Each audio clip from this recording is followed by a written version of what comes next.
Hello. Once again, it is Matt Okada and John Paulson here on the most accurate podcast at 4 for 4 Fantasy Football. It is week 16, which means for the vast majority of people, it is the fantasy semifinals. Now, I know some leagues that have 2-week finals that run through week 17, which means this is the start of the championship. Lots of good stuff to talk about and figure out as a result. John, how are you doing on this lovely, well, grayish, but lovely Friday in December? Well, it's sunny where I'm at. I'm down in Orange Oh. County, and the sun is out. And yeah, it's a great day to discuss fantasy football, especially heading into such an important semifinal week in the playoffs. Happy holidays to everybody as well. We are midway through the month of December, so all kinds of goodness going on there.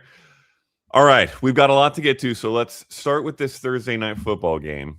Though we will be somewhat brief because for fantasy, there's not much left in the season to talk about. However, it might have been the game of the year. If you had me put down a vote, I would vote for this game. So if you didn't watch it, feel free to go watch it back somehow. Seahawks won 38-37 in overtime on the first game-winning 2-point overtime conversion in NFL history. From a fantasy perspective, couple things worth noting. One, Kyren Williams and Blake Corum are continuing to split, notably as are Kenneth Walker and Zach Charbonnet. Now, those two splits went very differently in this game because the Rams were not nearly as productive overall, and Corum stole the touchdown, so both guys were kind of middling. Whereas Kenneth Walker, of course, after a season of splitting, when we were all deciding to sit him against a very good defense, is when he decided to go off for 164 scrimmage yards, 9 yards a carry, and a touchdown, 2 or 3 huge plays. Let me start with this. Going into week 17, because this will matter for anybody who makes it, and we might talk about it more there, so you can be brief, but how are you handling these two backfields, and how are you handling them maybe moving forward past that even? Well, this was a game of defying expectations. This was bad matchups across the board for these players, and they almost all surpassed them. Just with these specific backfields, to answer your question, Kyren Williams, 23 carries. He ran a ton of routes. Ended up with 3 catches for 15 yards. Blake Corum with the 14 carries, 48 yards, vultured the touchdown, which was interesting that they put him in because that touchdown was set up off the interception return. They could have easily ran Kyren Williams out there, but they ran Corum out there, which is interesting. So yeah, I mean, I think we've been seeing this a bit with the Rams wanting to take the load off of Kyren. They didn't really, though. I mean, 26 touches, in an overtime game is not really a lower workload. So it's not shocking that Corum ended up with 15 touches when you have Kyren with 26. Yeah, I think in the projections, you'll notice that Kyren is just not in the top 10 or 12 like he was earlier in the season due to the split. And he didn't, he only had 85 total yards, no touchdowns. So he didn't really do that great last night compared to basically everyone else. Yeah, I mean, Seattle too, like this, this was a really bad matchup for Kenneth Walker on paper. They were third. The Rams were in adjusted fantasy points allowed to the running back position. Just been pretty stingy against the run. And then he comes out with 9.1 yards per carry, 55-yard, run as part of that. And then also had 3 big catches, averaged 21 yards per catch. Charbonnet also had a good game, 54 total yards and a touchdown. So just basically everybody, not everybody, but almost everybody exceeded expectations in this one. The person, by the way, I briefly pulled it up while you were talking just now. Kenneth Walker is set to be a free agent next year. So that could be very interesting to watch what they do. The person who exceeded expectations the most, despite arguably having the highest expectations, was Puka Nacua, who caught 12 passes for 225 yards and 2 touchdowns. Now, there was no Devontae Adams, and that mattered a lot for the touchdown aspect because one of them was from 1 yard out, which I can almost guarantee you would have gone to Devontae Adams if he had been in. There's only one question to ask here because obviously you're playing Puka Nacua every week you possibly can. But I am curious because we're at that time of year, looking ahead to next year. How high does he get drafted? Is he the number 1 overall pick next year? Well, it's still December 19th, 2025. It's way too early for me to start thinking about 2026 rankings. But I know it's fun, to do. He's certainly going to be top 5, I would think, in PPR formats, top 3 in PPR formats. His issue has been staying healthy. So that will factor into his ranking and, durability in terms of what you're looking for out of your first round pick. Certainly going to go in the first round. Just depends how healthy he is coming into the season. And I mean, he's a monster in that offense. Yeah, he looks unbelievable. On the other side, Jackson Smith-Njigba, it was looking very, very bad. He literally had no fantasy points in the first half and then ended up with 8 for 96 and a touchdown. Some of that came in overtime. So that was very nice for his fantasy managers. Nothing really to note on there moving forward. And that's pretty much it from a fantasy perspective that we care about, I think. Do you have anything else you want to add? Matthew Stafford was amazing. Yeah, like Stafford's ranking this week, I was having a really tough time given the total, his implied total, the total. I mean, I just usually default to Vegas's expectations for the game in order to start our projections, and it's just really hard to rank him high. I even went way above the market-based projections for him, and that only got him to like QB 18. Because the Seattle defense has been so difficult. Yep. Now, the consensus ranking was higher on him, but it was hard to justify given the market-based rankings, the Vegas expectations for this game. I mean, when you go from a total of 44 in this game to scoring 75 points in overtime, so now you have a whole nother quarter. Like these projections are not going to look real good for this one. Some of them, look pretty good, but Stafford 457 yards passing, 3 touchdowns, 9.3 yards per attempt. This is also, a Thursday divisional game, which sometimes are ugly defensive fests, which we could have seen in this one, given that both defenses have been playing really well this year. Just short week. They know each other too well. They know what you end up with. You end up with 75 points, and a lot of fantasy points were scored. From a real world perspective, this guy has never won the MVP, and it really feels like he should have at some point. Has a very good chance this year, and if that 2-point conversion had not succeeded for Seattle, I think he would have locked it up. Now, losing this big game, maybe it's still a little open for Drake May or even Josh Allen. I don't know if anyone's trying to bet on MVP stuff right now. Anyways, let's get to the rest of the show. Great game. Again, if you didn't watch it, legitimately one of those games that's worth like watching back, even if you already know the results. All right. As always, if you have questions, pop them into the chats. We will get to them at the end of the show specifically. And ideally, these questions would be, although we are at the time of year where almost everything is start-sit questions, but anything that's playoff double week kind of stuff down the stretch, top level strategy questions, anything like that. Because if you have easy lineup questions, you can get those answered by John's rankings. Also, a note, next Friday, which is the day after Christmas, we will be doing this 1 hour earlier. So 8 a.m. if you want to tune in, Pacific time, 11 Eastern time. And we will not have questions and answers that day. So if you want some final ones, pop them in now. We'll try to get to them at the end of the show. All right, let's get to news and injury stuff, of which there is some. First of all, Patrick Mahomes done for the year. We have not talked about done this pod since he tore his ACL and I believe LCL. There was something else that was also torn.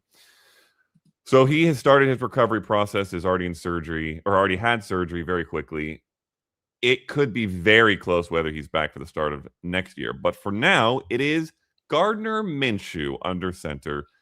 And that means what for you and your projections for this team heading into week 16, John? Well, Gardner Minshew is probably one of the better real world backups. There was a stretch where he should have been, was playing at a level where he should have been or could have been a starter. This team is, packing for Cancun. This is the first time in a while. I don't know how they're going to react to this or how well they're going to play, but they're professionals. I would expect them to come out and be decent. And if Rashee Rice is out, I think we're also lost Tyquan Thornton. I think both with concussions this week. So Xavier Worthy has moved up into low end wide receiver 3 territory. He'd be higher if it was Mahomes at quarterback. So, I mean, the passing expectation is not hugely high here. It's like 210 yards and 1 touchdown right now. And that's about the market-based projection for Gardner Minshew as well. So not a lot of stats to divvy up, I guess, for the Chiefs. Kelsey should be solid. Worthy should be pretty good. I do think Hollywood Brown has thrived in games. He's back at practice as of yesterday. There was a personal issue last week, but he was a full practice, I believe, yesterday. I think he is playable as like a wide receiver 3-4. But after that, I wouldn't want to be counting on Juju Smith-Schuster. I think that's where you get in and start drawing lines. But it's feasible that, with Rice out, he could have a decent PPR day. All righty. More quarterback news. The Dolphins, having reached the month of December, where Tua Tagovailoa turns into a pumpkin, although he's kind of been a pumpkin for most of the year, so I don't really know what we'd call this. He was benched for Quinn Ewers. Not a good look for Tua Tagovailoa and his franchise quarterback status, but he has been legitimately terrible for much of the year and absolutely awful in the cold weather. It is like the Jared Goff at home thing and the Jordan Love against bad matchups thing this year. He just cannot do it. So, looking into this week, as we did above with the Chiefs, what is your expectation for Miami and anybody that we might be looking to start there with Quinn? Well, this is a downgrade for the pass catchers. I mean, Jalen Waddle goes from being a low-end wide receiver 1, high-end wide receiver 2, depending on matchup, with Tua at quarterback, to wide receiver 30 for me. With Ewers, you just don't know what to expect. So there's definitely other players that I would rather run out there, knowing that they don't have sizable quarterback issues. Darren Waller also, drops from tight end 1 territory to tight end 2 territory. Achane should be fine ish. He's top 5 still for me. It's a great matchup against Cincinnati, the 30th in adjusted fantasy points, a lot of the running back position, and it's not hard to just hand the ball off compared to delivering a nice pass to Waddle or to Waller. But I mean, after that, I don't know any other Dolphins that you would even be considering starting in this situation. That's a very fair point. In New Orleans, Audric Estime is probably going to be the starting running back for the Saints. Devin Neal injured out for the year. Alvin Kamara been injured, still not practicing. It seems very unlikely he will play. So we are down to the dregs of depth charts. This is like the Cardinals situation pretty much, except that to some degree, we have heard most of those Cardinals names before, some of them because like James Conner's gotten hurt and they've come in. This Saints backfield is crazy. And so now we're down to Audric Estime, and I think there's one other guy who might get touches, is Evan Hull, I believe.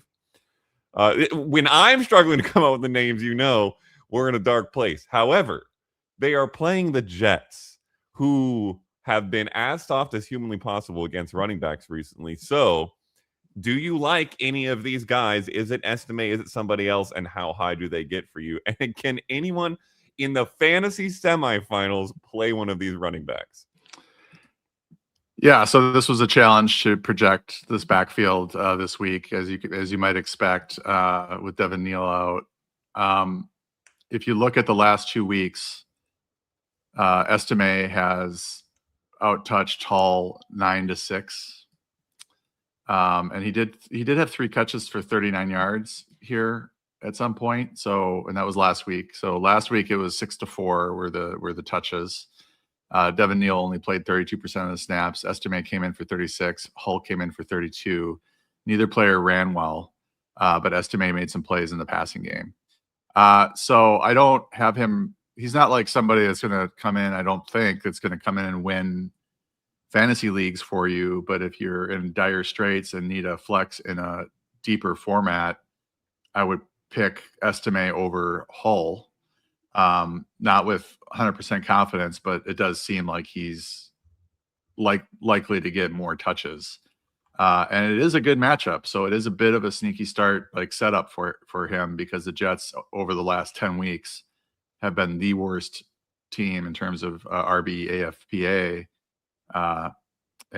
So it does set up as a pretty good matchup for him. But I just think if you got two players splitting touches, it's hard to have confidence really in either when you don't know if they are going to go with a hot hand or what they're going to do. If one player if Holt breaks off a run, he might end up leading this backfield in touches. Incidentally, because it was the Saints running back late in the year for fantasy coming in out of nowhere, it brought to my mind this ancient memory of Tim Hightower, who was one of the more famous end of year out of nowhere fantasy running back in blow-ups. That was in 2015, so 10 years ago. But when I looked, because I thought he was a nobody, he had actually had several great seasons before that, or at least he'd scored a bunch of touchdowns. So this is nearly uncharted territory. Risky at best, but potentially playable if you're in a huge pinch. Well, let's talk about the Cardinal situation because it's very similar, as I just mentioned. Bam Knight, also to IR. These two backfields have just been rocked this year, which means it is basically down to Michael Carter at this point. He has been practice squatting, popped up a time or two for most of the year, and now it's pretty much just him. Are you rolling Michael Carter out there? And I guess I'd be curious to ask Carter or one of these Saints guys. I think I know the answer, so I'm curious how high he gets for you. Yeah, you're forgetting about my guy, Emari DeMercado, who was back last week and saw all of 3 touches with Bam Knight leaving after a single snap. Yep. Michael Carter came in, played 80% of the snaps, saw 18 touches, had a pretty good yardage day. Yes, the answer is, if choosing amongst Michael Carter, Audric Estime, and Evan Hull, I am absolutely taking Michael Carter. It may not work out, but just we know what his role is. We think we do anyway. I mean, it was DeMercado's first game back. I am holding a candle for him because he averages like 6.7 yards per carry on his career. Yep. And can break a run at any given moment. But the Cardinals do not seem interested in giving him more than a handful of touches per game, even though he was way ahead of Michael Carter on the depth chart for early part of the season. He was going to be the backup to James Conner once Trey Benson was out. So, he was going to be the backup to Trey Benson. But then Carter got his chance, and they seem to think he's more of the 3-down back. So I've got him at RB25 this week. It's a pretty good matchup against the Falcons. They're 23rd in just fantasy points allowed to the running back position. So I think he's a low-end RB2, high-end RB3 flex type. Okay. That is definitely playable. In Chicago, this one is going to be complicated as well. We got a lot of tough ones heading into the fantasy semis. I feel like a lot of people are going to be very upset by some of the things that result from this. Rome Odunze and Luther Burden have already been ruled out, which means we're getting thin in Chicago. Who benefits for you and how high do they get? Yeah, so this is, on paper, it doesn't look like a great matchup for, DJ Moore, Olamide, Zacchaeus, et cetera. But the Packers defense is to be determined on how good it's going to be for the last 3 games of the season, because they lost their best player, one of the best players in the league, Micah Parsons. Yep. I don't know what kind of pass rush they're going to have without him. I'm not optimistic unless Jeff Hafley is able to work some magic. So what I'm getting at is that DJ Moore, who has been extremely frustrating to fantasy managers to roster, he'll go long stretches of sub 8-point games, and then 3 times this season has erupted for 23 fantasy points in PPR leagues. Last week was one of them with the 2 touchdowns, which would have been somewhat predictable if had we known that Rome Odunze was going to miss the game, but he was a scratch with like 5 minutes to kick off. Yeah. People really didn't have a lot of time to react or figure out what they wanted to do with these, Luther Burdens and DJ Moores of the world. That all being said, with this lineup, with this setup, I've got DJ Moore in my top 20 for the first time in a long time. I don't know how you are the Bears and aren't giving him at least 8 or 9 targets in this game against the Packers. And they should be quality targets. Caleb Williams is playing pretty well. He should have a clean pocket and be able to find DJ Moore. Zacchaeus, I think, is more of a wide receiver for dart throw, but he could erupt and have a good game as well. This offense has been, I would say, up and down and had some multi-touchdown games for some of these receivers. The other people I would like to mention are Colson Loveland and Cole Kmet. Kmet's been kind of banged up, but Loveland for sure, even though the Packers are good against the tight end position, I think he's a top 10 play given all these injuries in the Bears receiving core. Would you say back of top 10? Because we have people asking in the chat. Okay. Yeah, tight end. I have him at tight end 8. Okay. Playable. That's very playable, though. All right. Last one of the big injury stuff before a few more that we just need to monitor. Bashal Tutin is going to miss the rest of the regular season.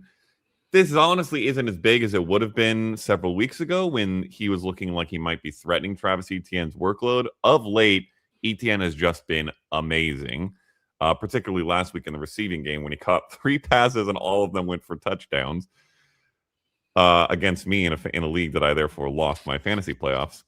No hate there at all. Etienne basically now on his own in this backfield for what that mattered to any touches Tutin was getting elevates to what for you for this week and then next week probably as well. Tough matchup this week against Denver. Yeah, I was facing Trevor Lawrence in that game, the same week, so it was not great.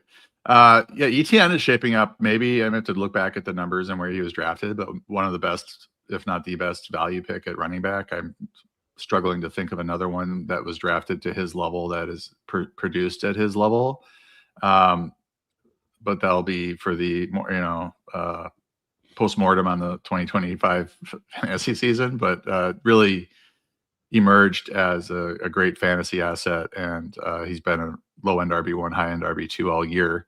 I think you're probably going to see him get a handful more touches. I don't think they're going to give LaQuint Allen, if I'm getting that name right, all of Tutin's work.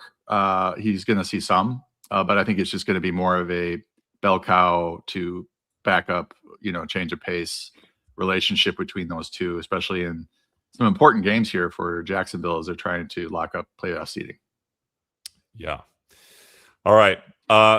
Few to monitor as we record this on Friday morning. We really don't know. They're very up in the air. So you're going to have to keep an ear to the beat / an eye to your Twitter feed or wherever else you get your injury news. Marvin Harrison Jr. has been limited this week. He's also been out for a few weeks. In his absence, as we have all seen, Michael Wilson has become the second coming of Randy Moss. I truly can't explain it. If you look at last week and you say, well, he wasn't that great last week. Yeah, but that was in an unbelievably difficult matchup. He still kind of outperformed expectation given the matchup. So give me the outlook both directions. If Marvin Harrison Jr. plays, can you play him? And do you still play Michael Wilson? And if he doesn't, Michael Wilson gets how high for you in your rankings? And I assume is a must start. Yeah, this is tough. I think the Michael Wilson managers need to get a prayer circle together and just, pray that the Cardinals completely out of the playoff hunt don't rush, quote unquote, rush Marvin Harrison back with his heel injury. He probably should just be allowed to heal up. No pun intended. Last time we saw what happened, like Wilson went on this run. Harrison came back, and then Wilson had a much quieter game. Went back to second fiddle. So I don't know exactly what will happen if Harrison is back this week. I don't think I would have him ranked to his usual ranking. He would probably be lower than usual, and usual has been, wide receiver 2, 3, even though he hasn't always lived up to that. He'd probably be ranked as a wide receiver 4, as sort of a dart throw, excuse me, a talented player, but not exactly sure what the role or production will be, with this heel injury.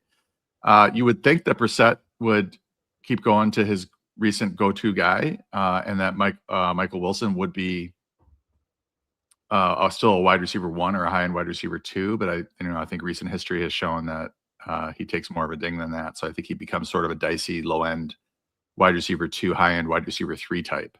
I think I would have him ranked. I haven't made the change yet. I'm waiting to see what, when a team is like this far down the rabbit hole when it comes to playoff contention, I'm not rushing back their stars. I don't think their stars are trying to play through injuries at this point. So I'm reluctant to put him back in the projections until I know for sure that he's going to play. So if he gets a full practice in, I'm going to put him back in. But if it's still limited, I'll probably wait until inactives come out. So that being said, Wilson's still playable. It's just not a no-brainer like it would be if Harrison were to sit. All righty. And then we've got 2 important ones in Green Bay. So I am preparing here for a full soliloquy from you on what to expect. Christian Watson and Josh Jacobs are questionable. Watson's got this chest-shoulder situation, double from the big hit /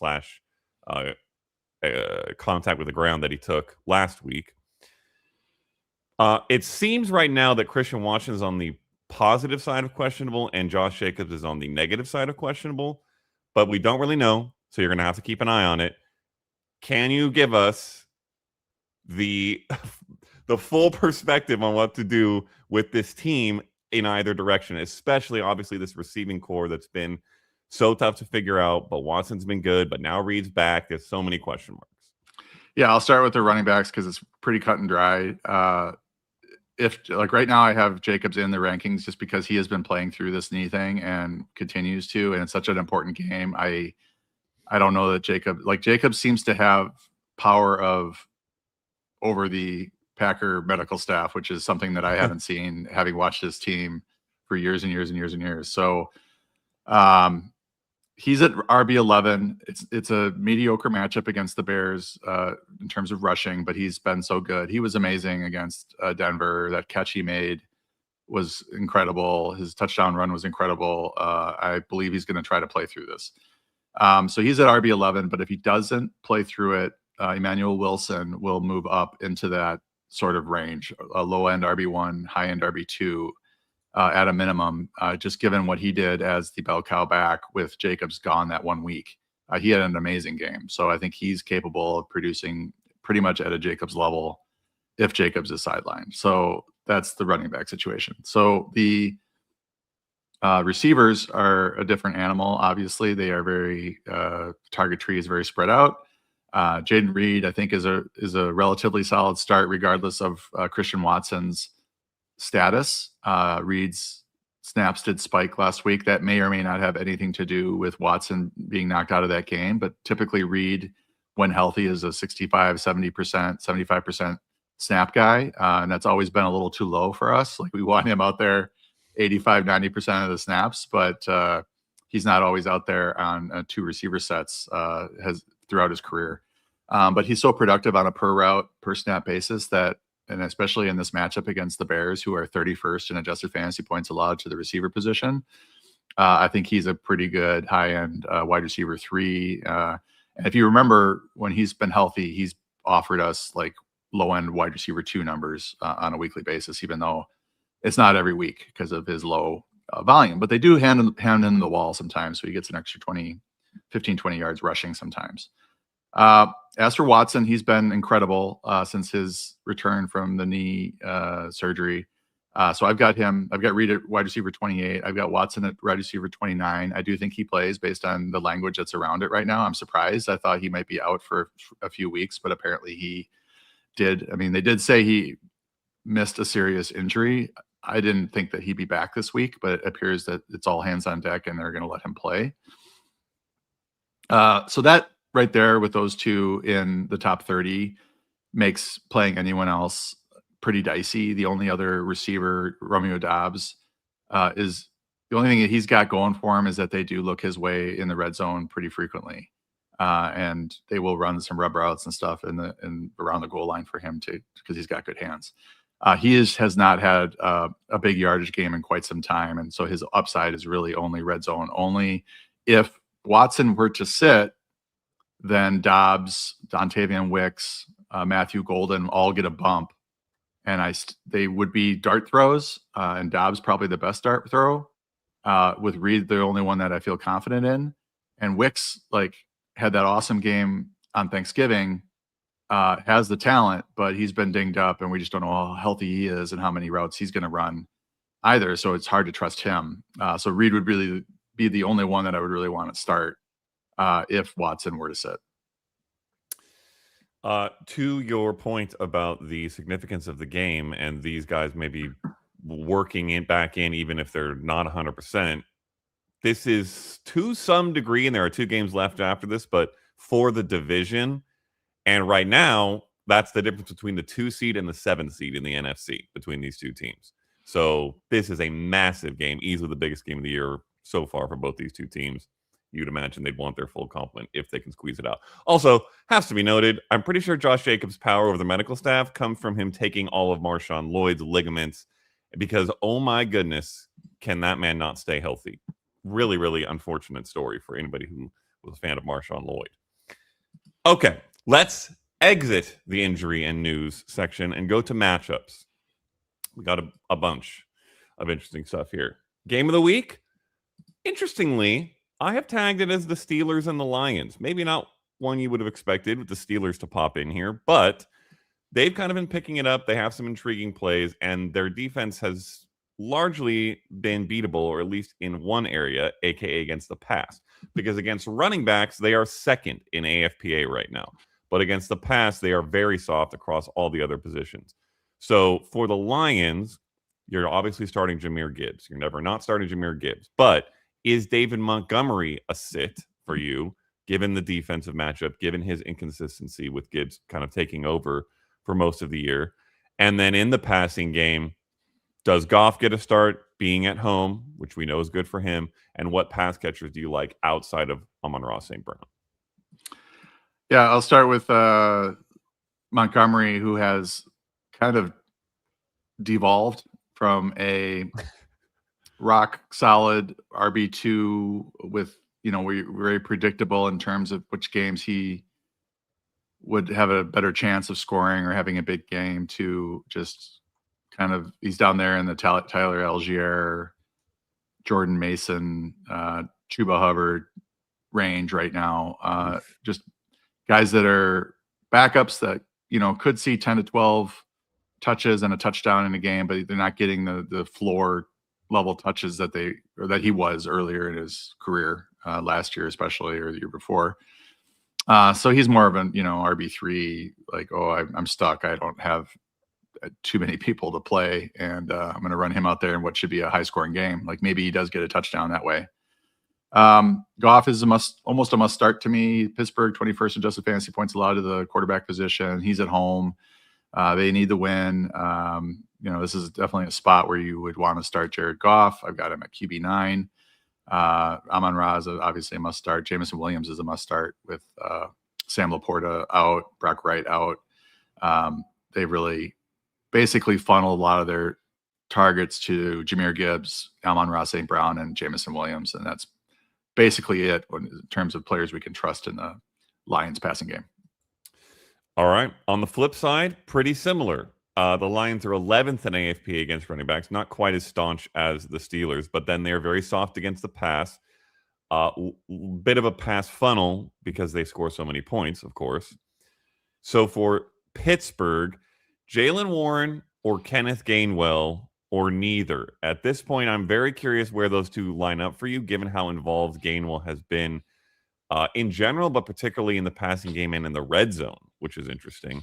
And then, is Aaron Rodgers streamable? Are you playing DK Metcalf, who's been very up and down? And is anybody else that cracks the lineup in what could be a high-scoring affair for this team? Yeah, Rodgers is at QB 23, Detroit Ooh. 27th in adjusted fantasy points allowed to the position. I think he is playable as a really dicey QB1, or in super flex. I think he's a solid start given the matchup and just his ability. And this is likely going to be a Lions lead negative game script for the Steelers, I would think.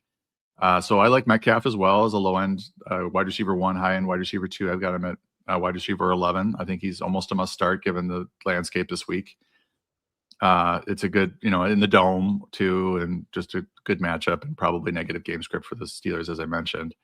The backfield has been interesting to say the least. I mean, Gainwell has basically outplayed Warren in the last month or two from a fantasy standpoint, thanks to all those catches. Last week, it really reared its head with Warren questionable due to illness, played through it. Gainwell ended up outscoring him. I've got Gainwell at 26 and Warren at 29. So I might be one of the few that have Gainwell ahead of Warren. I'm not sure. The reason being, I do expect the Lions to have a lead in this one, and that's going to likely result in a lot of dump offs and pass catches for Gainwell. And he has been very consistent as a pass catcher in this offense. So I think that's where he's probably going to make his hay this week. Okay, I have a bit of a clarifying question before we move on. When you say Aaron Rodgers QB 23, it sounds terrible, but I am curious because you do things by projections. How much of a gap is there really between Aaron Rodgers at QB 23 and whoever you have at like QB 10 or 12?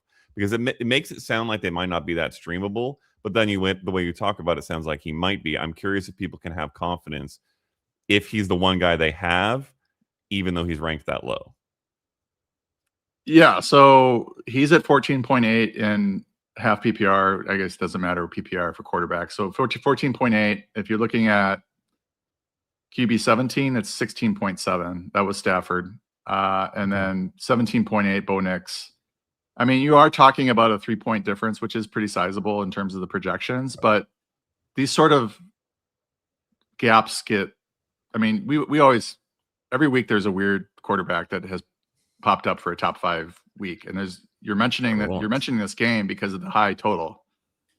So there are going to be touchdowns. You could see the Steelers score 25, 30 points. It wouldn't be shocking. And Rodgers is going to probably have a good game if that's the case.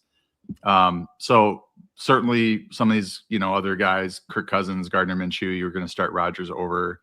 I think it's debatable with guys like Bryce Young and who has a good matchup himself against the Bucs. Marcus Mariota, who runs for 20 or 30 yards per game and can rush for a touchdown. That's something that Aaron Rodgers isn't doing these days. JJ McCarthy has a nice matchup against the Giants, 29th in adjusted fantasy points allowed. Those guys are closer to Rodgers in terms of like whether or not it's a debate. But there are things working in his favor indoors, likely negative game script, probably going to have to throw more than he would like to. All righty. To the fate of the week, much less exciting. Feels like one of the least watchable games of the year, given the quarterback situation now. Chiefs-Titans with an over-under of 37.5. The Chiefs defense is very tough against basically everything. They're middling against tight ends. So do with that what you will if you are really excited about Chigakonkwo, but they're very tough against quarterbacks, running backs, and wide receivers. Really the only question to ask here, unless people are in 70-team leagues and trying to start Shamari DK, I guess, is do you believe in Tony Pollard? Because obviously 2 weeks ago against the Browns, he was unbelievable. And then last week, there was maybe some mixed thoughts in the fantasy community of, well, that was a complete fluke. I don't believe it. I'm not playing Tony Pollard again. Or, sure, let's run him out there. And he was good again. I believe he topped 100 rushing yards again. So in another tough matchup, and incidentally, the Browns are starting to look like less of a tough matchup because they weren't good last week either. But in what certainly feels like a tough matchup against Kansas City, are you willing to play Tony Pollard. Yeah, I think anybody that has Tony Pollard this year is willing to play him because that's who they have as their RB2, RB3 flex. Like, you've got him. You look at the last, like, we would love to have had any of this earlier in the week to rack up some wins to get us into the playoffs. Those of us that drafted Tony Pollard, 40 touches over the last 2 weeks, 265 yards rushing, 8 receiving yards, 3 touchdowns. There just weren't any touchdowns for long stretches with Tony Pollard. And then Tyjae Spears came back and he was doing decent. Like, he was giving you like low end RB2, high end RB3 numbers, like not killing you, but at the same time, not winning you any games. Tyjae Spears comes back. They start splitting touches. And then all of a sudden, out of nowhere, in a game where probably nobody really wanted to start him, he blows up against the Browns and has another good game last week. So your question is, the Chiefs, if they were still in the playoff hunt, I would be reluctant to really roll Pollard out there other than volume. Like, he's probably going to see 14 to 16 touches, and he might, fall into the end zone and end up with 60 and a touchdown and give you a decent day. The Chiefs, we don't know. We haven't seen them in this position before where they are now playing out the string and just trying to get through the season. I don't know what sort of level of effort the defense is going to put in this week or execution. So we might have another good game, and they just are not the same defense as they've been for the most of the season. So I think Pollard, for those reasons, is a high-end RB3, low-end RB2, volume-based. You are expecting him to outtouch Tyjae Spears by a pretty wide margin right now, and that's worth something at this point in the season when everybody injured. On the flip side, the Tennessee defense is very soft against the pass. They are now middling against running backs. They had been softer earlier in the year against running backs, but kind of middle of the pack in AFPA at least now. We did touch on the Chiefs receivers earlier in the show when we talked about Minshew, so don't need to hit on all of that. The only thing I think we didn't really touch on, because it looked or has looked largely like Rashee Rice may not be cleared, is how high Rice would get if he is cleared. So I am curious about that. If we get good news on Rice over the weekend and he's going in there with no Minshew or with no Mahomes with Minshew against a soft defense, how high would he rank for you? And then, can you start a Chiefs running back? The question has to be asked. I don't know how many people are looking to rely on one, but if they are, how high do you have them? Who's higher?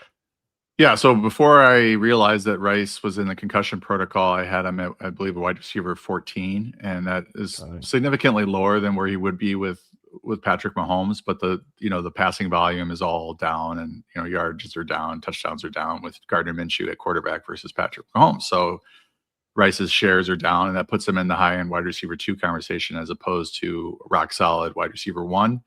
I think if he did get cleared, it's a little worrisome ranking him that high, just given and I've done this before this year and it really hasn't panned out.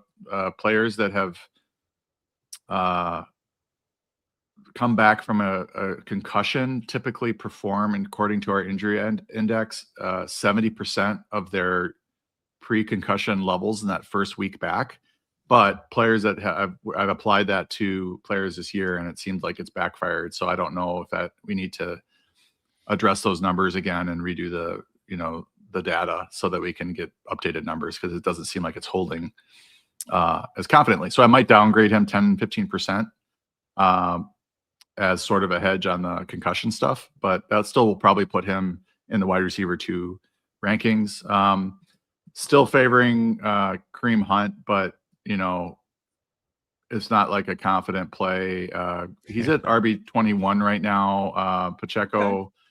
RB 43. Looking at what's gone on there in the last. I mean, we've got a whole nother situation here at quarterback. Pacheco has outtouched Hunt in the last 2 weeks, 20-19, but Hunt got the touchdown and always seems to get the touchdown. So I think he's definitely the better play from a standard half PPR format, even PPR, because he also gets the pass catches. He's got 3 targets in the last 2 weeks compared to Pacheco's 0. Okay, that's a couple playable names. We will leave that game behind and go to the positions. Good and bad matchups at every position worth noting and highlighting. At quarterback, the good Jacoby Brissett gets the Falcons, who are 26th in AFPA. He has been unbelievably consistent this year since taking over for Kyler Murray. So I'm curious how high he gets for you. And then the one that is potentially the most commonly noted streamer right now, JJ McCarthy, gets the Giants, who are 29th in AFPA. He was bad enough for most of the year that he has largely still been available for most people if they are in sudden need at quarterback. How streamable is he for you? I'm curious, like, what his ranking is, but then where you've put his floor and ceiling for teams that might be looking to stream. Jacoby Brissett's been the fantasy QB3 since taking over in week 6. And he's scored at least 18 fantasy points in every single start. And he has a good matchup against Atlanta, 26 in adjusted fantasy points. So I've got him at QB8, and that actually feels a little low. He's a rock solid QB1 right now. As for McCarthy, he had the good game against Dallas. I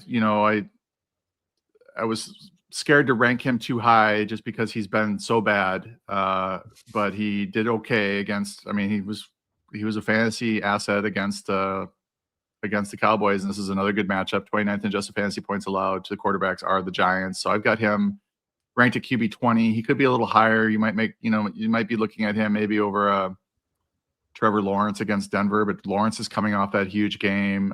Would you start him over Caleb Williams or Baker Mayfield or Jordan Love? I don't know. Like, I feel like there could be a flame out here still going to happen for JJ McCarthy, especially outdoors against the Giants, but it is a nice matchup given the AFPA. All right. On the bad side, Dak Prescott, who has been pretty good for most of the year, gets the Chargers, who, interestingly, are now first in AFPA. A very good defense, though no discredit to them at all. I do wonder whether some of this is about their offense not being that great and keeping games low scoring and not putting people in negative game scripts. But they are first in AFPA, so that is not good looking for Dak. But can you bench him is the question. And then also Jackson Dart against the Vikings. They are 5th in AFPA. Hasn't been quite as good as he was earlier in the year. And then Caleb Williams gets the Packers, who are 10th in AFPA, but that does not adjust for, as you mentioned earlier in the year, Micah Parsons being out. So how much does that open the door for Williams to be a good play this week? I think they're all top 16 plays this week. I've got Caleb at QB 16. I think he's going to probably have a better game than expected in terms of his numbers. Dart, I have at QB 13. He runs the ball. He's got a nice floor. I don't like Minnesota doesn't scare me as a defense against quarterbacks. The game's at home. I feel Dart's been pretty solid.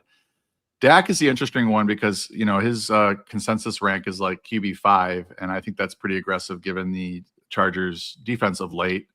But I would start Goff over him. I would start Brissett over him. I'm not sure. Bo Nix against Jacksonville's intriguing. Discussion between him and Dak.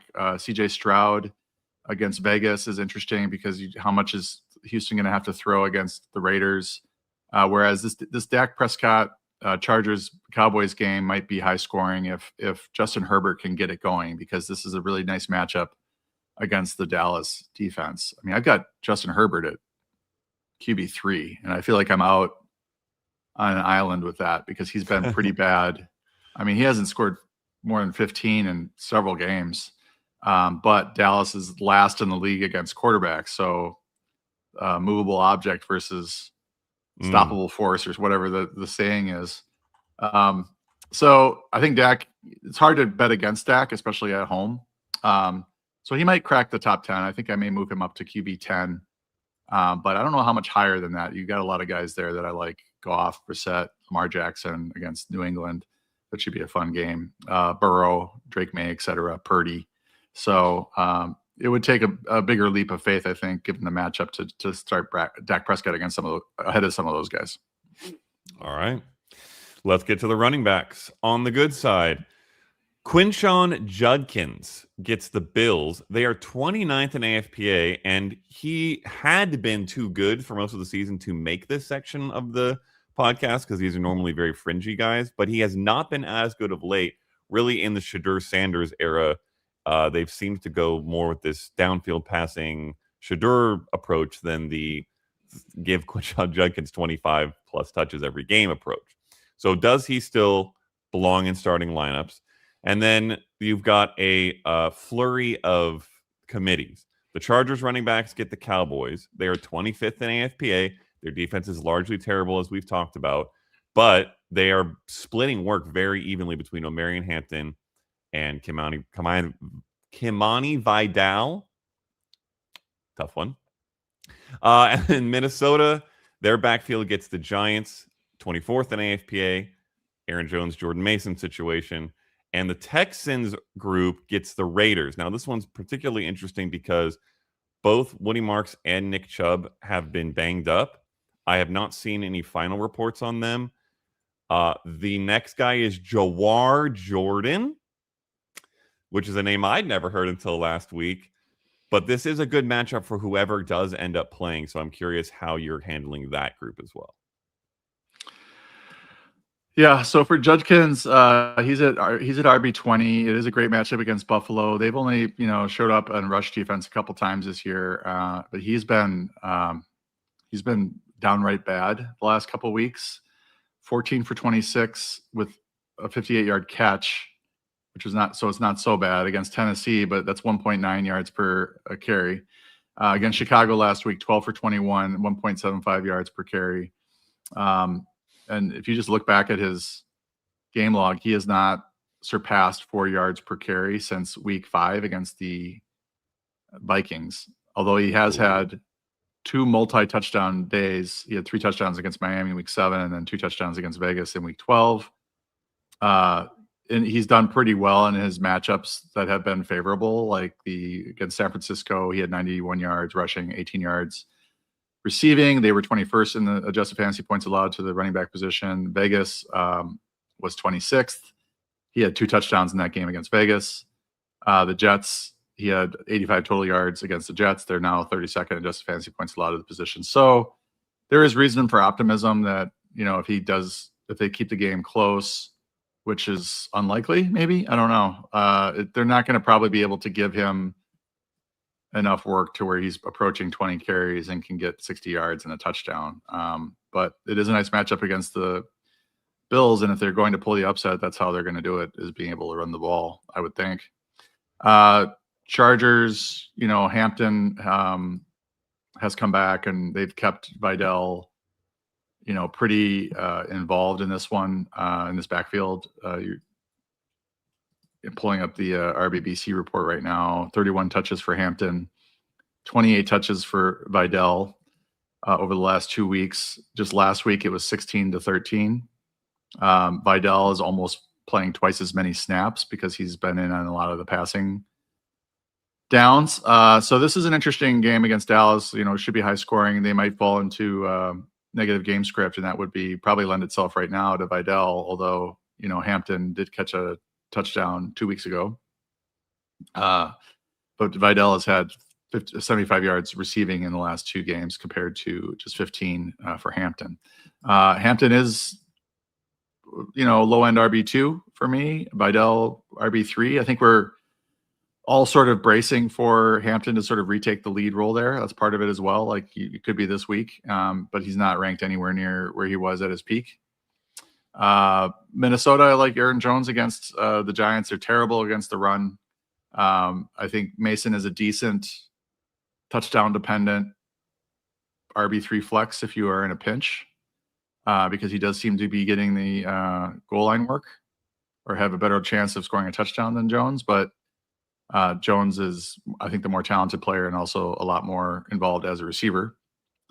And then Houston, Woody Marks is right now at RB27. It's looking maybe on the doubtful side of questionable for him. We'll have to see what today's news brings.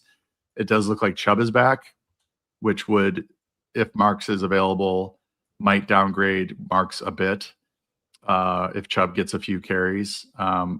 But I think, Chubb's sort of vying for that RB2 role if Marks is available. It's not like he's going to come back and be the RB1. It's possible if Chubb comes back and Marks sits, that this was Jawar Jordan. Is that what you said? Mm-hmm. Is that right? Yeah. How are they going to divvy it up between those two? Jordan, I believe, had 100 yards rushing last week, Yes, if I'm remembering very correctly. strange. So they might, Chubb coming off an injury, they might just decide to feature Jordan and use Chubb in the RB2 role. I mean, Jawar Jordan had 118 total yards on 17 touches. So there you go. Baffling. Woody Marks practicing on the side today. This is a report from minutes ago. So probably trending towards being limited. Kind of a step in the right direction. Maybe he will play. That's another one to keep your eyes on. On the bad side of the running back situation, on the flip side of this game, and I'm going to ask you this one on its own before I get to the other one. There's only two here. Ashton Genty. He gets the Texans. They are 6th in AFPA. Ashton Genty has been struggling. And earlier in the year, he was being saved by the receiving work, but that has largely dried up with Kenny Pickett taking over at quarterback. Can people play Ashton Genty? Just straight up. I mean, I know you have got a spot for him in your rankings that may or may not be higher than other people in their lineups, but can they trust Ashton Genty at all right now? No, you can't trust him, but he is the starting running back for a NFL team. It's week 16, and the guys are injured, and you might have to play him. He's at RB 30 for me, which is extremely low, probably the lowest ranking for him. But he's got a bad matchup against Houston and has been struggling. He might get there as a receiver, and it would be good if Geno Smith's back. I think this offense might be a little bit better than it was last week with Kenny Pickett. But yeah, I think he's an RB 3 right now. Who are the names around that area? I'm curious to know for people. Jaylen Warren at 29, Pollard at 28, Chuba Hubbard 32, David Montgomery 33, Algier 34, Vidal 35. Wow. Oof. All right. It is looking like Geno's trending towards playing. He practiced in full on Wednesday. I haven't seen a report for Thursday, interestingly enough. But so that's something to keep an eye on. Then the one other bad matchup to note comes with a much more positive rookie running back trend, and that is in New England, where Travion Henderson and Ramondre Stevenson face the Ravens, who are 7th in AFPA. I am not positive because I haven't looked at the game by game, but I imagine they might be even better than that theoretically if you just look at them like since their bye when they have really turned this defense around. But regardless, do you like Travion much more than Ramondre at this point? Do you trust Travion after a few big games? Or is it still a concerning split for you and then this defense makes it even tougher? Well, it seems like it's a kind of a regular occurrence now that, early in the New England game, I'll see a highlight of Ramondre Stevenson making a big play. I'm like, oh no, they're going back to Ramondre. But then by the end of the game, you've got 14 carries for 148 yards and 2 touchdowns for Travion Henderson. So, it was 16-9 last week. In the last 4 weeks, it's 51-31 touch ratio. But Henderson has just been much, much better, more efficient. So I'm just ranking him as the RB1. It's the Ravens are not a great matchup. The 7th in adjusted fantasy points, a lot of the running back position, but I've got him at RB16. I think he's a really high-end RB2, and obviously has overall RB1 upside given the way he has been playing in the last few weeks. Okay. Ramondre cracks where? Does he still crack starting lineups anywhere? Yeah, I didn't mention RB44. He's down there with Isaiah Pacheco and Tyjae Spears and Chris Rodriguez and that crew. Okay. Leave him out. Hopefully you're leaving him out.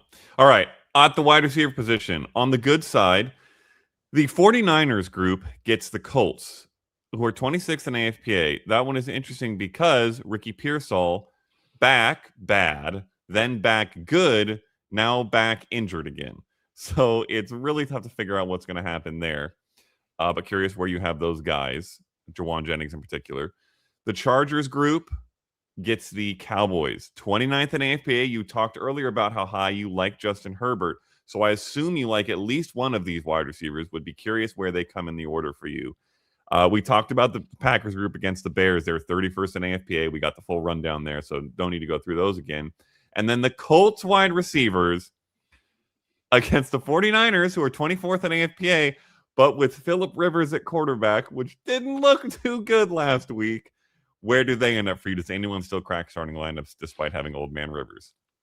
Yeah, I think San Francisco, we're getting to what we thought, like what I thought this summer was Juwan Jennings, high-end wide receiver too. And Pearsall now out. Jennings has been catching touchdowns left and right, has a nice matchup against the Colts, as you mentioned. It's the only two I trust there in terms of pass catchers. I mean, I guess you could call CMC the pass catcher, but Juwan Jennings at wide receiver 14, George Kittle, my overall tight end 1 this week.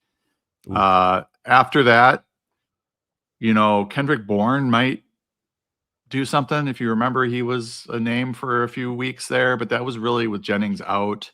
So I don't have the confidence that Bourne is going to emerge and write him up for sneaky starts, but I just wanted to mention him. But he'll probably split snaps with DeMarcus Robinson. Yeah, I don't have the confidence in Bourne at this point, given he had a great run and then really disappeared once Juwan Jennings came back. The Chargers are intriguing. The receivers are going to be right now are ranked McConkey at 20, Keenan Allen at 26. However, that's assuming Quentin Johnston is out. But it does appear that Quentin Johnston might be back.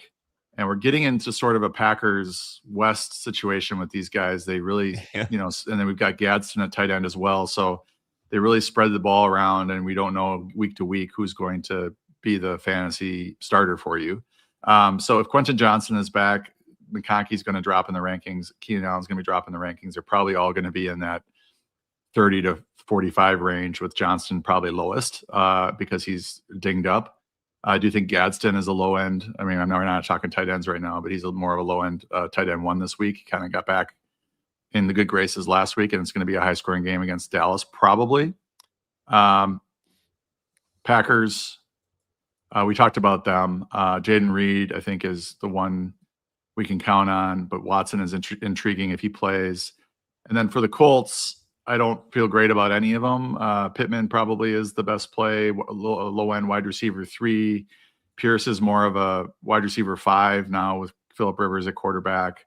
Can't really trust Josh Downs either. So I'm trying to avoid, I think, most of the Colts receivers. Before we move on, I have to ask you an in-between question, between the good and the bad, because Justin Jefferson gets the Giants. Is that right? Yes.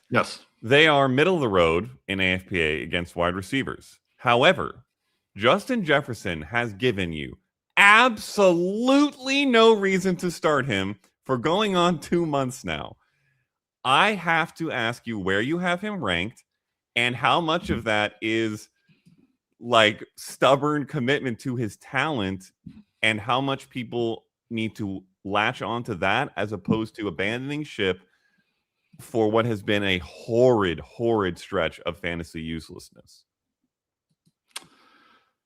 Yeah, 2 for 22, 8 targets last week. He's caught two passes in 3 consecutive games. He's had 18 total targets, which is low for him. And Dallas was a nice matchup too on top of it. And this is a pretty good matchup, not as good as Dallas was. So certainly worrisome. I've got him ranked about as low as I've had him ranked at wide receiver 22. And you're looking at guys below him like Jacoby Myers, Terry McLaurin, Chris Godwin, Keenan Allen, Emeka Egbuka, Jaden Reed. It's tough out there for Justin Jefferson managers. He's ranked based on talent. Like, you feel like he'll have one more good game at least this rest of the season. He's too good. If they want to win games, they need to get him going. But not seeing the usage that he typically sees, and certainly not on the same page right now as his quarterback. Yeah, even when the targets have been there, the difference in chemistry, or the lack of chemistry, has been wild. So a tough one, but that's still a startable rank. So hopefully in one of these matchups, he finally does what he's supposed to. In fairness, I'm not sure how many people who have been playing Jefferson are in the fantasy playoffs, because he's been hurting managers all year, or for most of the year, latter half. On the bad side now, George Pickens gets the Chargers, who are 5th in AFPA, and he never would have been a question even against Houston or Denver earlier in the year, but he has really cooled off lately. So I'm curious whether he's still a strong start, must start, or more of a borderline start for you now. The Giants group, really the duo of Wan'Dale Robinson and Darius Slayton, get the Vikings, who are 6th. Those guys are much more fringy, so curious where they end up. And then the Washington guys, Terry McLaurin and Deebo Samuel, get the Eagles, who are 3rd in AFPA and will be with Marcus Mariota for the rest of the year because Jaden Daniels has been shut down. We didn't talk about it at the top, but it's kind of just been the way it is. Pickens, if you look at his game log, he has had a couple of quiet games in a row. He did have 6 targets last week against Minnesota, 9 targets, 5 catches against Detroit. You would love to see a lot more production from him than 37 yards against Detroit. But he's only 3 weeks removed from a 13-target game, 6 for 88 against Kansas City. Prior to that, he had a 9-catch, 144-yard touchdown game, a 9-catch for 146 in a touchdown game. So he's only 3 weeks removed from massive production, 4 weeks removed from massive production. So I'm still starting him and ranking him as a high-end wide receiver 2. It does seem like he is now taking more of a backseat to CeeDee Lamb. But he had such a good run there of production that it would not be shocking in a game against the Chargers, where we're looking at their 5th ranking against wide receivers, and we're wondering, is this really real life, or is this just the games have been lower scoring, and are they really tough against receivers, or is it just a sort of the way the numbers are working? I think this game with a high total, indoors, probably going to be high scoring. I think Pickens probably makes a couple big plays in this one. Giants, Wan'Dale Robinson is your guy that you can kind of count on in PPR formats. Darius Slayton's more of a dart throw. Washington, I think Terry McLaurin is a pretty solid start, low-end wide receiver 2 with Mariota. I mean, Mariota is one of the better real-world backups. Deebo Samuel has kind of taken a backseat to McLaurin since he came back, so he's more of a wide receiver 3, wide receiver 4 type right now. All righty. Closing it out with the tight ends. On the good side, Kyle Pitts gets the Cardinals, who are 28th in AFPA, and also Kyle Pitts has apparently unlocked some other version of Kyle Pitts that we've all been waiting to see for going on 4 years now, and we have seen it. So curious if it will happen again in what is a very good matchup. Dallas Goedert gets the Commanders, who are 31st in AFPA, have been incredibly soft, honestly, across the board as a defense, but very beatable at tight end. Brenton Strange gets the Broncos, who are 26th in AFPA. Feels a little bit like a tight end funnel situation because their corners are so good. So curious if he ends up being streamable here. And then Darren Waller, we touched on briefly earlier when we talked about Quinn Ewers. He has been pretty good when healthy, very good last week, even with Tua being so bad that he got benched, and he gets to play the legendary Cincinnati Bengals defense. So I know you mentioned you dinged him down a little bit. Is dinged the past tense of ding? Not sure. But how far down does he go, and can he still be streamed for people who picked him up for that purpose? Yeah, I think I dinged him. I think dinged is the correct pronunciation there, or past tense for that. Waller's at 21. He's streamable, but it's just a matchup based and then red zone based play for you if you're going to run Waller out there. And you could do worse, than a guy who has a sort of red zone role for his team. I just don't trust his quarterback situation. It's really dicey. You could get a goose egg. Brenton Strange, a little bit more confidence in him, tight end 18. Trevor Lawrence is hot.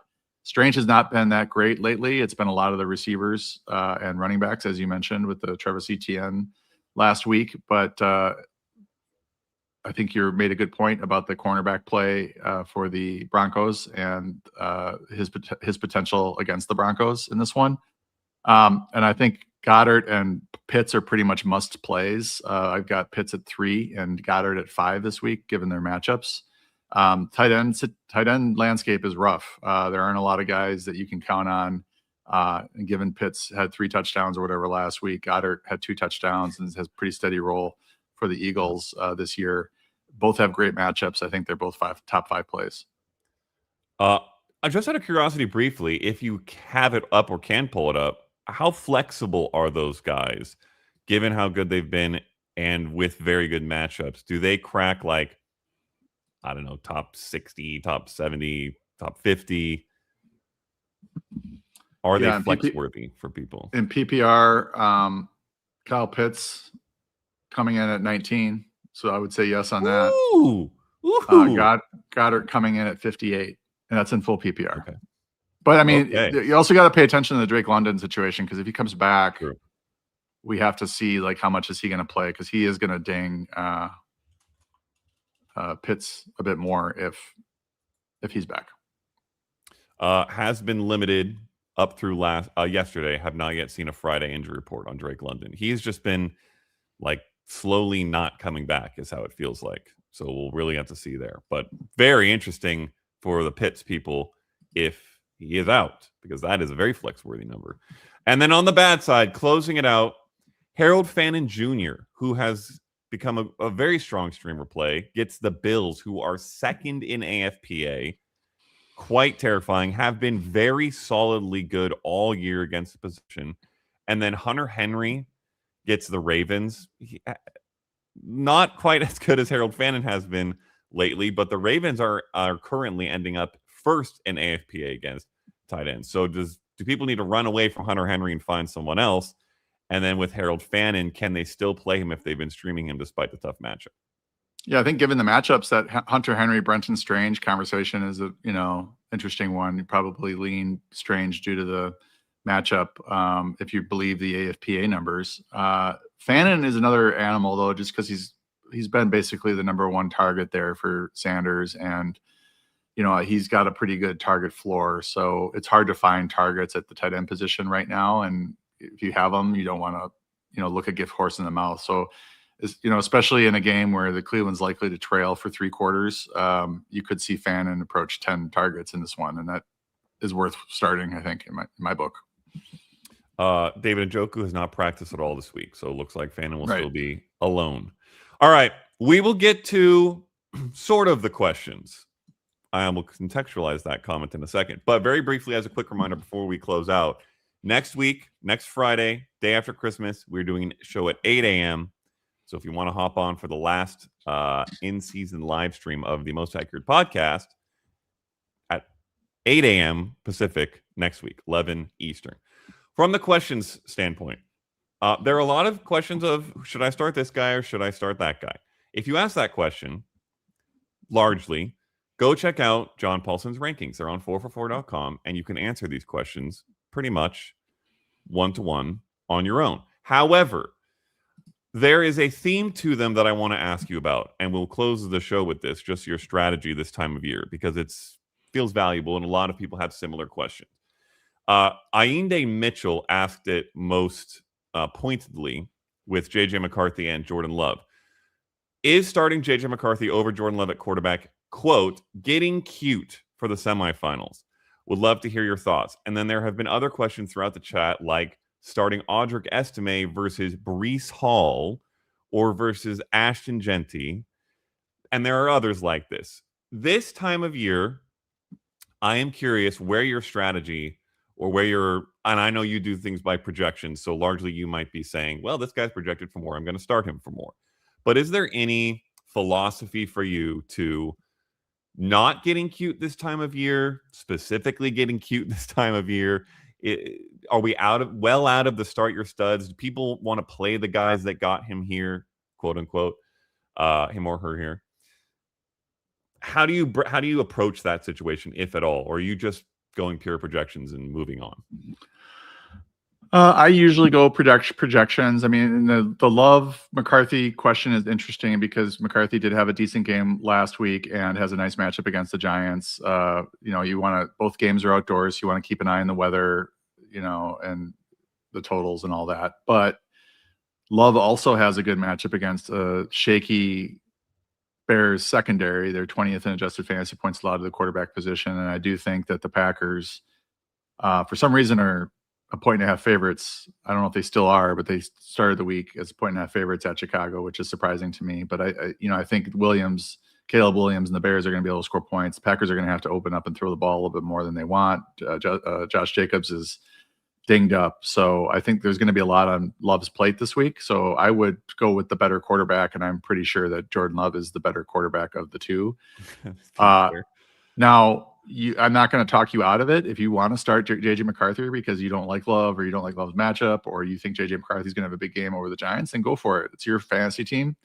And it could work out. Like these rankings, 60, 65% on a good year or good ranking accurate. So like there's definitely room for 4 out of 10 or 3 out of 10 of it backfiring. So that being said, you get into some of these other questions like a Breece Hall versus was it Estime? I'm going Breece Hall in that one. I'm not confident that Audric Estime is going to be the lead back, the clear lead back in that one. That could be a hot hand situation. It could be a 50-50 situation. But if you're getting into Michael Carter, I think that question is closer because we at least think we know what Carter's workload is going to be. That's why Breece Hall's at 18 and Carter's at 25. I think that's more of a debate than somebody like Audric Estime. Start your studs. Yeah, to a degree. I mean, you're going to be situations where, like, let's say DJ Moore versus Justin Jefferson this week, Matt. Like, DJ Moore probably is going to have a higher floor. Quarterback's got a better rapport with him. He's coming off a good game. Justin Jefferson, we know Justin Jefferson's better in terms of a player, but he hasn't performed that way. So I would start DJ Moore over Justin Jefferson. So there is a start your studs argument to a degree, but then things have to enter reality. And, if you can talk yourself into tell yourself a story about the Bears offense against the Packer defense with DJ Moore as the number one receiver, are we getting back to, he was a top 15 receiver perennially for a while there. And I think he should be back in that, in terms of that volume wise, should be in that role again this week. Like it. Love it. I think the Michael Carter versus Ashton Genty comment perfectly summarizes the philosophy here. There is some degree to which you want to start players that have been good, but when your players who are supposed to have been good have not been that good, aka Ashton Genty, and someone else is popping into a very clear lead role despite maybe not being as talented as Ashton Genty, you rank them higher. And obviously, doing it by projections takes a lot of the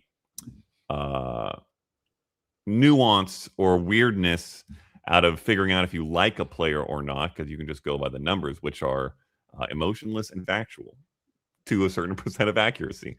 And I would mention, okay. Oh yeah, go ahead.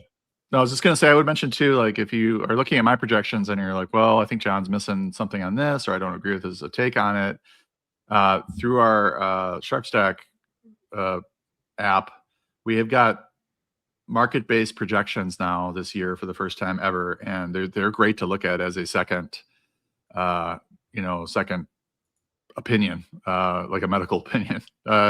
This is what all the markets are saying about this player, and we've come up with, for most of them, if they have all the the different aspects of fantasy scoring, we'll have a fantasy points per game expectation for them as well. But you might need to look at the yardage and the touchdowns to sort of figure out what the market is saying on two players that you're looking at, because there's millions of dollars and countless hours being spent on wagering and prop betting and like all that adding up to pretty rock solid advice if you specifically don't like mine in a situation and you're looking for a reason to start player X over player Y. The one other thing I will say is when you are making these decisions with players and your feelings about players and what you think players are, just make sure you've been keeping up on what players actually are. Because with guys like Emeka Egbuka is a really good example. I think a lot of people got really attached to how amazing he was at the beginning of the year and have not clocked how legitimately bad he's been for multiple months now. Same thing with Justin Jefferson. It's not saying that they're out of starter range necessarily. It's just saying they are not what they once were, and we need to be cognizant of that and then make decisions accordingly. So something to keep in mind.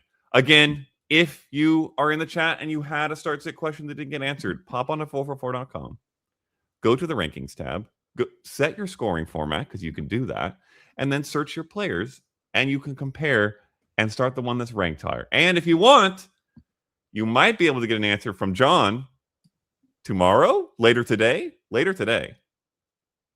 AMA. today, noon Pacific, 3 p.m. Eastern, I'm doing a chat in our Discord for our subscribers. Which is something you should be, because there's a lot of good content coming in the Discord. All right. We will call the show there. It has been a big one and an important one, obviously, for the fantasy semis, or first half of finals for some. Good luck to everybody. We will see you next week. Same day, earlier time, if you want to show up. Reminder, there are games this Saturday, 2 games. And then, so set your lineups for that. And then next week, there are a flurry of games on Christmas Day. And then more games on Saturday, I believe. So check that out as well. We will sign off there. Thanks for being here. Adios.